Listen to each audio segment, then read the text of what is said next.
ठीक होली के दिन उत्तम नगर के जे कॉलोनी में तरुण नामक युवक की हत्या कर दी थी। एक विशेष समुदाय के लोगों ने, गलती सिर्फ इतनी थी कि उसकी घर की छोटी सी बच्ची ने रंग का गुब्बारा फेंका और पड़ोस में रहने वाले विशेष समुदाय की एक महिला को लगी।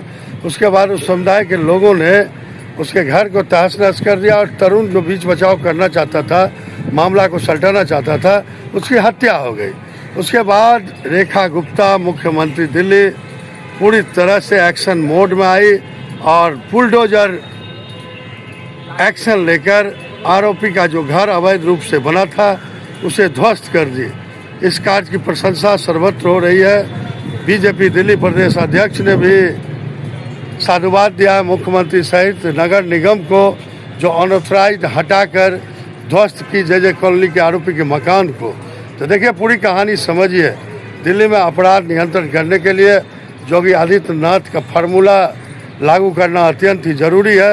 और रेखा गुप्ता से कई चैनल ने भी, कई लोगों ने भी अपील की थी कि वो तुरंत एक्शन ले और जोगी स्टाइल में एक्शन ले, तो उन्होंने उसी स्टाइल में एक्शन लिया और आरोपी का घर जो बना हुआ था अवैध रूप से उत्तम नगर जे कॉलोनी में, उसे बुलडोजर लगाकर ध्वस्त कर दिया गया। देखिए, रेखा जी पूरा एक्शन मोड में है और अपराधियों की नकेल कसने के लिए अब वह पूरी तरह से कमर कस कर तैयार हैं। दिल्ली में अब अपराधियों की खैर नहीं। रेखा गुप्ता पूरी तरह से एक्शन मोड में है और वो कह दिए हैं कि अपराधी अगर अपराध करेंगे तो उनका कोई स्थान यहाँ नहीं होगा, उन्हें ऊपर भेज दिया जाएगा।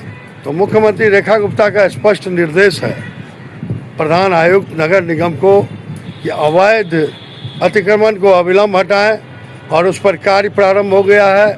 नागलोई से लेकर विनोद नगर से लेकर नरेला तक हर जगह अतिक्रमण है और अतिक्रमण हटाने के लिए कटिबद्ध है दिल्ली सरकार और दिल्ली के प्रधान आयुक्त नगर निगम के। तो देखिए, एक्शन मोड में आई रेखा गुप्ता अपनी दबंग सीएम का रोल अदा करते हुए उन्होंने उत्तम नगर की घटना में जो अपराधी शामिल थे उनके अवैध मकान को हटा दिया और इसमें 8 गिरफ्तारी भी हो चुकी है। पूरी रिपोर्ट जानिए, देखिए, मिहिर झांकी। अब अपराधियों की दिल्ली में खैर नहीं। मुख्यमंत्री का स्पष्ट निर्देश, अपराधियों का यहाँ कोई जगह नहीं है। समझ जाएं, दिल्ली में अपराध करने वाले लोग, अब उनका कोई यहाँ जगह नहीं है और उन्हें सलाखों के पीछे भी भेजा जाएगा और ज़्यादा बदमाशी करेंगे तो भगवान के पास भी भेजने की पूरी व्यवस्था कर दी है। तो दिल्ली में योगी आदित्यनाथ का मॉडल लागू करने में लगी है रेखा गुप्ता। अगर पूर्ण रूपेण वह लागू कर देती हैं तो अपराध का ग्राफ अपने आप गिर जाएगा। अपराधियों में भय पैदा करना अत्यंत ही जरूरी है। दिल्ली में चेन स्नैचिंग से लेकर हत्याएं हो रही है, जिस पर काबू करना मुख्यमंत्री का पहला कर्तव्य है और इस दिशा में उन्होंने काम प्रारंभ भी कर दिया। उत्तम नगर की घटना में जो शामिल थे अपराधी, उन्हें नकेल कसा गया, उनके अवैध मकान को ध्वस्त किया गया। उसकी भूरी भूरी प्रशंसा कर रहे हैं दिल्ली।